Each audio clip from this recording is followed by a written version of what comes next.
With Secret Outlast, you can go for a jog and smell like you didn't. With Secret Outlast, you can go for a jog in the middle of August and smell like you didn't. With Secret Outlast, you can go for a jog in the middle of August and accidentally finish first in a fun run. We have a new winner! And smell like you didn't. With Secret Outlast, you can do anything life throws your way and smell like you didn't. Secret provides 72-hour odor protection. Available in sticks or sprays. Secret works. Good morning, ladies and gentlemen, and welcome to the third and final hour of the Live with Renk show. But it's only for today, Thursday. Tomorrow I will be back in, God willing, for Free Speech Friday. As promised, we haven't talked to Dr. Wolfram in a while, too long. I enjoy my conversations with him. He has been our go-to economics guy for forever, as long as my show's been on. Those of you who may not know about Dr. Wolfram, he's a William E. Simon, or the William E. Simon Professor in Economics, and he earned that chair, and Public Policy at Hillsdale College, and president of the Hillsdale Policy Group. He's been in politics before, at least. Well, you know what? Let's go to him. And you were the Assistant Treasury Secretary, weren't you? Yeah, I was Deputy State Treasurer. I took a leave from Hillsdale College when John Engler won the governorship in the November of '90. And so I went up there and did the tax policy for 3 semesters and the two summers. Well, there you go.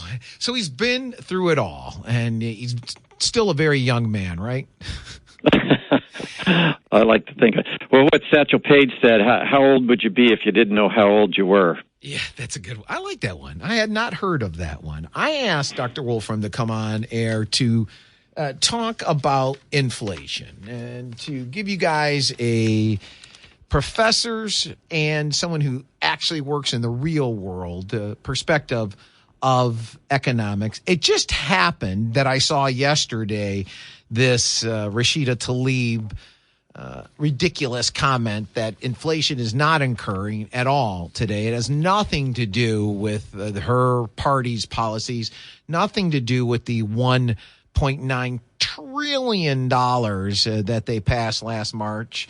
Nothing. In fact, only idiots would think that inflation is too many dollars chasing too few goods. I mean, you got to be stupid to think that. All of that. And I played that for you earlier. She thinks it's corporations. It's just corporations that are charging too much there. It's not inflation. It's extortion is what she said. That actually is not why I brought him on. It just happened to be a great coincidence. I sent him the link to it earlier. Dr. Wolfram, you can speak to certainly what Rashida believes or what she's trying to say, or obviously you can do that. But first, I want you to explain what is inflation. Where is this unprecedented? And well, it's not unprecedented, but it's at least been 40 years or more now that it's occurring. How it affects everybody. Just what the everyday average person out there should know about it. Well, inflation is, that's what the Nobel Prize winner Milton Friedman talked about. What you had just talked about. It's more money than there is, than the increase in the money relative to increase in the amount of goods out there. So what do you, so if I may, so you're saying that Rashida Tlaib, Congresswoman Rashida Tlaib, thinks Milton Friedman's an idiot when it comes to the economy? Well, I'm not going to put words in her mouth. Okay, but, I will. Go ahead. You can. Okay, go ahead. But so the latest numbers just came out this morning, and from what this market, what's called the CPI, is really like a market basket of goods that the average person buys. And what they do is they take a survey and they say, they look around and say, okay, how much did that cost this month, and how much did it cost in prior months? And if you look at it from year to year, that is the same market basket that we bought this year, this past month, it cost 7.9% more than it did a year ago. And that's the highest since January of 1982, highest rate of inflation. And if you take out food and energy, sometimes that's called the core CPI. So if you take out food and energy, it's still up 6.4%. And again, that's the highest since August of 82. The largest contributors have been gasoline, groceries, shelter. Those are the biggest contributors to the overall 7.9%. And there's two reasons for it. One is the money supply has been growing rapidly. People haven't been paying close attention to this, but the money supply is up 14.5% over the past year. So, and then you've got constraints on the supply side of it. So if the amount of stuff isn't growing as fast because you got supply chain issues, cost of producing going up, fuel price increases, what people don't actually think about too much is that diesel fuel is at a record. And if you think of all the components of goods and services that are affected by the cost of moving them from point A to point B, that's a lot of money going into the increased cost because, you got stuff coming into the ports and then you got to move it to the warehouse and then you got to move it to the retail stores, to all the different Walmarts. So that has been a large effect on why prices have been going up. Right. And it is hurting the people, obviously, who make the less. I mean, this is a direct tax in a way on people who are struggling, possibly, or even not even struggling. Maybe in the past been able to put a few dollars away. Now they're not able to do so. No, that's exactly right. If you're on a fixed income, then when prices are going up 8%, basically that's a tax of 8% on you. Especially, actually, I have this book, A Capitalist Manifesto, a little book, and in it I have a little story about basically why this is a tax on low-income people. And I use the example of Jack and the Beanstalk, and how his mom, they got the hen that laid the golden egg so they could make money, make more money. They're like Doritos, right? Just make more. Whereas Old Mother Hubbard, she was going into the store and she's on a fixed income, and when the prices are going up, Old Mother Hubbard can't buy as much stuff as she used to. And so the fact that government can just create money affects a whole host of things. But one thing it does is the way it's doing it is effectively taxing people, and the people who suffer the most from this inflation tax are, you're exactly right, people that are on fixed incomes. Why do you think we have such an explosion of inflation? Now, I did expect some inflation to occur, no matter who's at the helm. Coming out of a pandemic and then seeing how much money was being, as the accountants called it, helicopter dropping of money across the country. It's interesting. The other day I reported on the Lansing Board of Water and Lights. I don't know if you saw that, but during the pandemic, prior to the pandemic, their customers owed $1 million in back utility cost. It ballooned to $7 million during the pandemic. During the time when people were getting $600 extra a week, during the time when people were just being dropped with huge checks to help pay for utilities, mortgage, and rent, interesting how that happened. But we knew that at some point there would be, or were you expecting inflation? And is this more higher inflation than you did expect? No, I think it's about what I had expected. Like, I've been watching the change, like I said, the change in the money supply. And we had basically what happened was when the government runs deficits and starts to accumulate debt, the Federal Reserve can buy that debt. And when it buys the debt, what happens is that the banks have more reserves than they used to, and so they go and lend out money, and when they lend out money, they create checking accounts, and that's part of the money supply, okay? But what was going on for a long period was that the Federal Reserve was buying the bonds.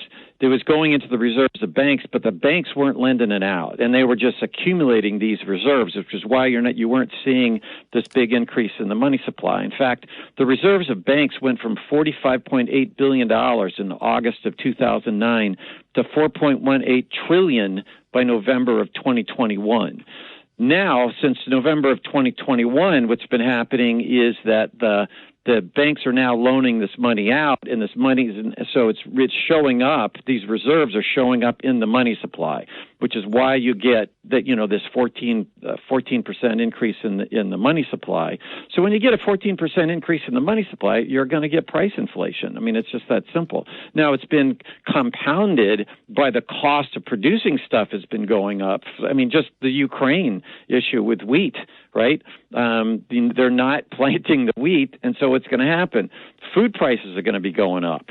That's not even reflected. I don't think anything right now dealing with Ukraine is reflected in these numbers. It's not reflected in this past number. It's going to show up in the next number as well. Right. So I'm expecting you're probably going to see 8% inflation probably next month, and the numbers from next month as well.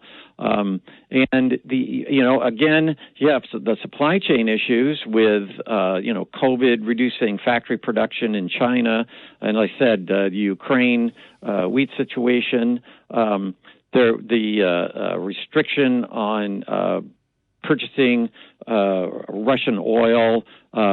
Now, all those things will add to the inflation. But I think, we're probably and of course, like I said, that's still highest number since 1982. So this is not a normal situation. And you're exactly correct that this is a cost on, the fixed income bear it, and the low income bear it the most. I mean, if you're making $20,000 a year, you're going to spend a lot more of your total income on things like food and gasoline, where we've seen the highest price increases. Well, prior to this last increase in gas, they were saying it's $385 a month more the average family was spending just to buy the products that they had bought the month prior. And if you're making 20, 25, 30, 35,000, that is real hard to take. What if anything can be done? What would, if I was president of the United States, and I wish I was, and I had you as Secretary of Treasury, what would you advise me to do? I would advise that you don't create so much debt out there that the federal government has, and that what you ought to do is focus on reducing the spending at the federal government level. We have created just all sorts of excess. Like I said, excess money is showing up because they spent so much, and then the Fed was buying it up to keep interest rates from rising. So I think that it's going to take a while, but I think if we were looking at it long term, what I would be doing is, I'd have people read this book, Democracy in Deficit, but was written in 1977 by Jim Buchanan and Dick Wagner. Buchanan won the Nobel Prize, and it says Democracy in Deficit, a legacy of Lord Keynes. So this Keynesian, the Keynesian model says, okay, if we're having a recession, what we need to do is we need to increase all this government spending and reduce interest rates. Well, that has long-term effects, and that's basically what we're going through right now. Was this response to the COVID situation, and what we need to just focus and say, okay, you pointed out we spent like over $1 trillion, right, in one bill. You got to think, the first total $1 trillion budget didn't happen until the Reagan administration. Exactly. In fact, I saw last night that we have spent $5.6 trillion additional on COVID. And I don't even know if that included the $1.9 trillion. Were you one of those economists that were, I don't know how much you were involved in it, but thought that, the economy is coming back. We don't need this $1.9 trillion that was passed in March of 2021? I would agree. But politically, it was the political thing to do, right? Because the average person thinks that they're getting something for free. Right. They're not looking down the line and saying, okay, well, somebody's going to have to pay for this down the line, either through higher taxes or through an increase in the money supply, which is going to increase prices, which is then a tax on on everybody, so indirect tax on everybody. So I think that we've got to. That was definitely a political, a political response. And I was not supporting it. I signed a letter about the Build Back Better, program, saying this is not something that we should be doing. Oh, Build Back Better. Oh, you mean Build Back Broke? Okay, yeah, I know. What you're doing. Or it's Build Back Better than capitalism. Yeah, is what it's really saying. I know we got to get going, man. I went real long on this one. Real quickly, I'll have to have you back on when you have more time. But real quickly, two things. One, when you say the Fed buys the debt, how does the Fed buy the debt? Where they're getting their money? Is that when they just create it out of thin air? They just create it out of thin air. They just go in and say, happens. okay, now you have $1 trillion. What it does is that it just credits the reserves of the bank that when they buy the bond, either they buy it from a bank and that increases the reserves of the bank, or they buy it from you and you go put the check in the bank, and that increases the reserves of banks, and then that leads to an increase in the money supply. One last point. So they're just making up the reserves of banks is what they're doing. Right. They're just we say print money. They don't print money. They digitally create it. Now, real quickly, where do they find your book? It's an awesome book. Any of you who want to know just from a very easily way to learn about economics, get his book. I read it years ago. Go ahead. Just go to Amazon, and it's called A Capitalist Manifesto, and by Gary Wolfram. And I think it's only like $15 or something. All right, Gary. Thanks a lot for coming on air. Appreciate that. Have a great day. Well, thanks for having me. You guys have a good week. All right. You listen to Live with Renk. We'll be right back after this. You're listening to Live with Renk. Money for nothing. Too much of that over the last 2 years has caused some of the problem that we have today. 269-441-9595 if you'd like to join us. I hope you enjoyed Gary Wolfram. I always learn something and enjoy the way and appreciate the way that he explains it. And that book that he has, Capitalist Manifesto, is exactly like that. Now, he doesn't come on air to plug his book. I plug his book for him. He doesn't ask me to plug his book. It's been out there for a long time. It is a good read, and you'll learn a lot in it. And it'll help you better understand what's going on out there and why people like me and him say what we say on air. Now, when I asked him questions, I'm not like many attorneys.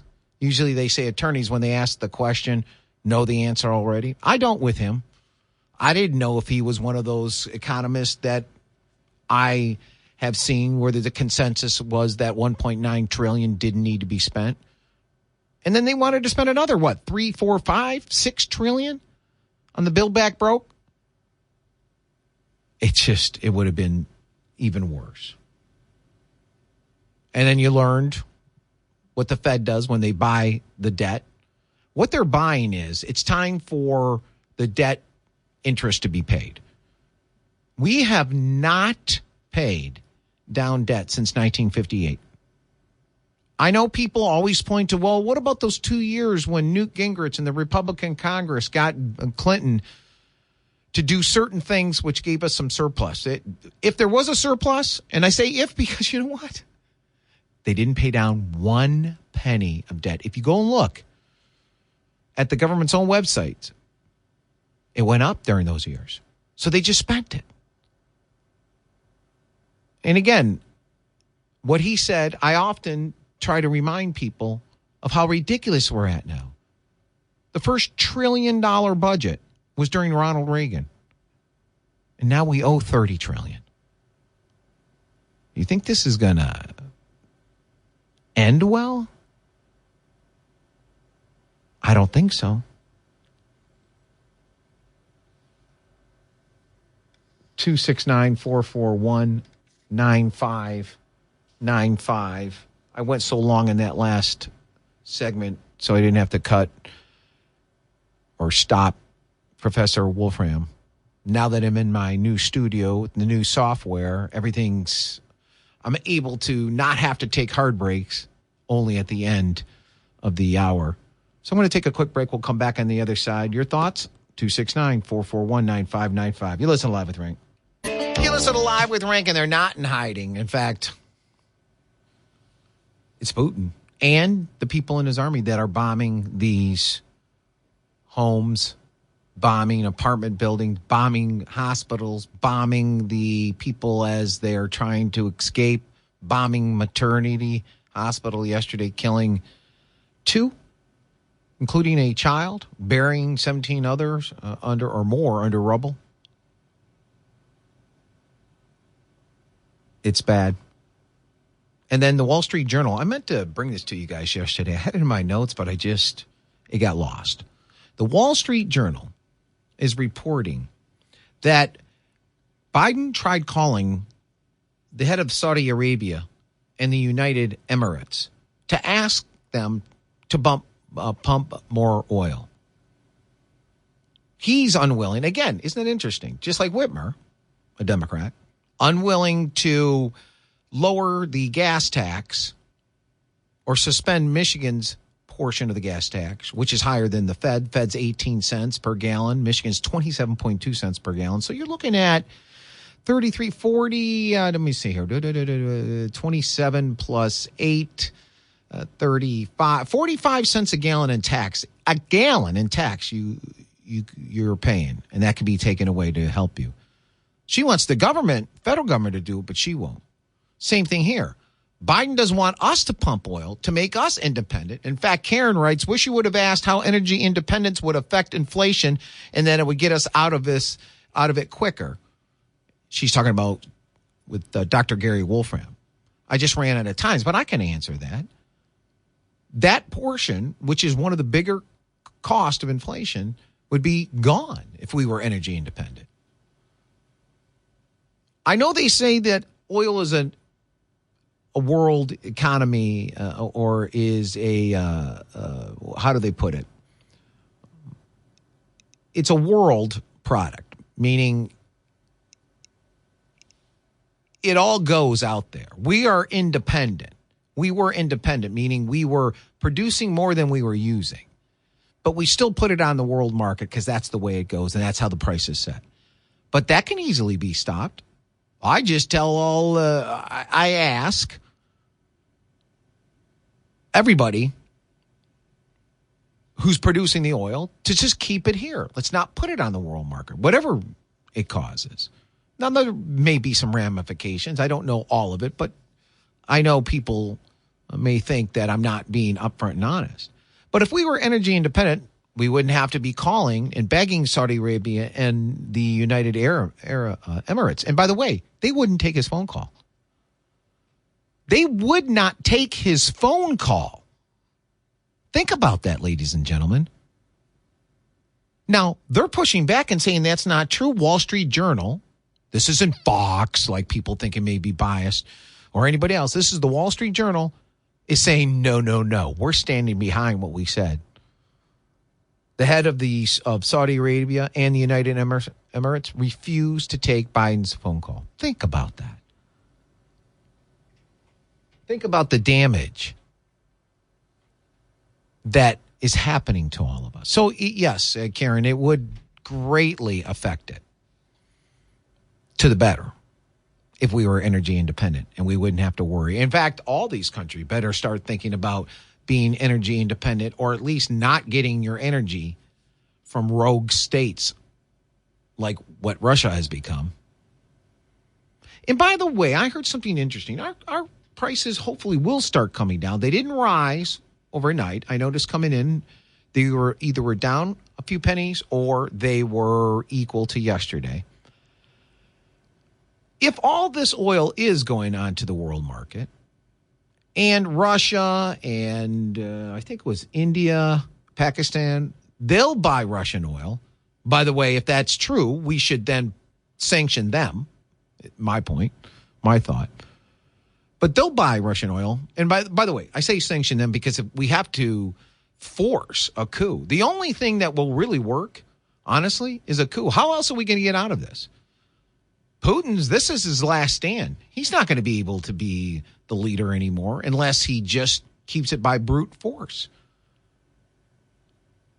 Where's the off-ramp? I know a lot of us want us to go hard on him and not give him an off-ramp, but we got to consider what if he doesn't have an off-ramp to save some little face. He's just going to continue to go forward and decimate Ukraine and who else? No, he's got his hands on a lot of nukes.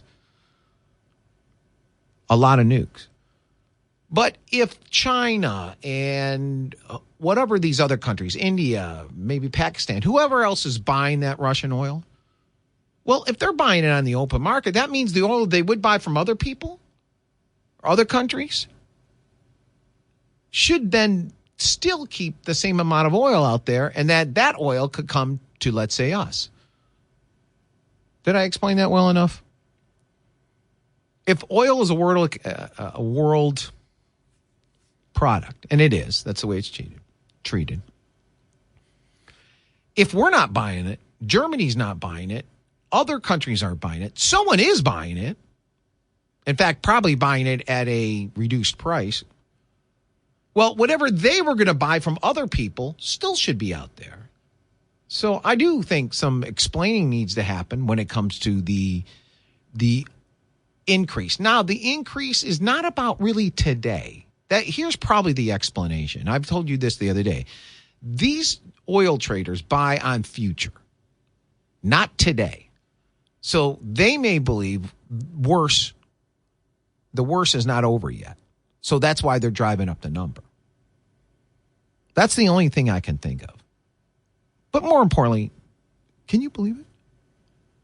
The head of Saudi Arabia and United Emirates refused to take Biden's phone call. Would they have refused to take Trump's phone call?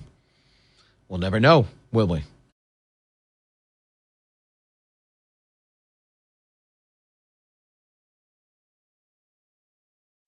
Well, I guess we don't get a song for this this last I had thought I had put one in there, but apparently maybe I hadn't. Let me see here. Is this going to screw things up? Brandon, be ready. This could screw something up.